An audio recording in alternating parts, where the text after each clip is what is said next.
অক্টোবরের শেষের দিকে যখন বইয়ের প্রিন্ট শেষ হয়ে যাওয়ার কথা, যখন বাইন্ডিং পর্যায়ে থাকার কথা বই, এবং নভেম্বরের শেষ মানে ডিসেম্বরের প্রায় থার্ড উইকে সমস্ত বই প্যাকেট হয়ে সারা দেশে বিদ্যালয়ে চলে যাওয়ার কথা, সেই মুহূর্তে এসে সরকার যদি সিদ্ধান্ত নেয় যে নতুন বিষয় পাঠ্যপুস্তকে অন্তর্ভুক্ত করে নতুন করে প্রিন্ট করব, তাহলে ব্যাপারটা বুঝতে হবে যে সর্ষের মধ্যেই বড় ধরনের ভূত লুকিয়ে আছে। আবারও সরকারকে ব্যর্থ করার একটা মিশন সরকারের অভ্যন্তরে বসে থেকেই কেউ কেউ করছে। জুলাই সনদের বৈধতা এখন পর্যন্ত তৈরি হয়নি, আইনি ভিত্তি তৈরি হয়নি, সেই প্রসঙ্গ না হয় বাদই দিলাম। সেই প্রসঙ্গে আলোচনা করলে তো একটা বড় আলাপ যে জুলাই সনদের বৈধতা তৈরি হয়নি, কেবল স্বাক্ষর হয়েছে, সেটা আইনে রূপান্তরিত করতে হবে আপনাকে। আইনে রূপান্তরিত করার আগে এটা হয়ে গেল, এটা বাস্তবায়িত হলো, এই ভিত্তিতে আপনি সেটা পাঠ্যপুস্তকে অন্তর্ভুক্ত কোনোভাবেই আইন অনুযায়ী করতে পারেন না।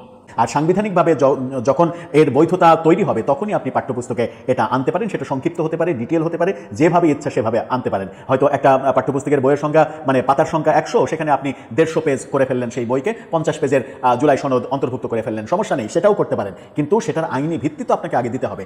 ভবিষ্যতের কথা যদি ভাবা হয়, আমার মনে হয় যে এই আমলারাই, যাদেরকে দোষারোপ করা হচ্ছে, তারাই সরকারকে এক ধরনের বড় বিপদ থেকে রক্ষা করলো। কারণ এটা নিয়ে একটা বড় আইনি জটিলতা তৈরি হতো যে আইনে রূপান্তরিত হওয়ার আগেই সেটা পাঠ্যপুস্তকে দিয়ে দেয়া হলো।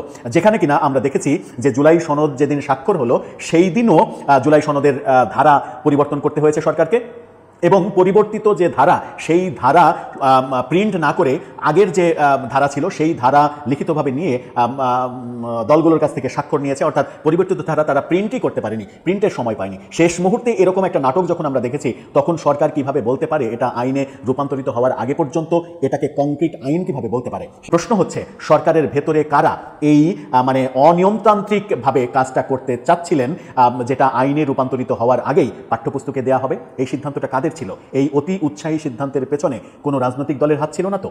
দর্শক, প্রশ্নটা আপনাদের কাছেও থাকলো।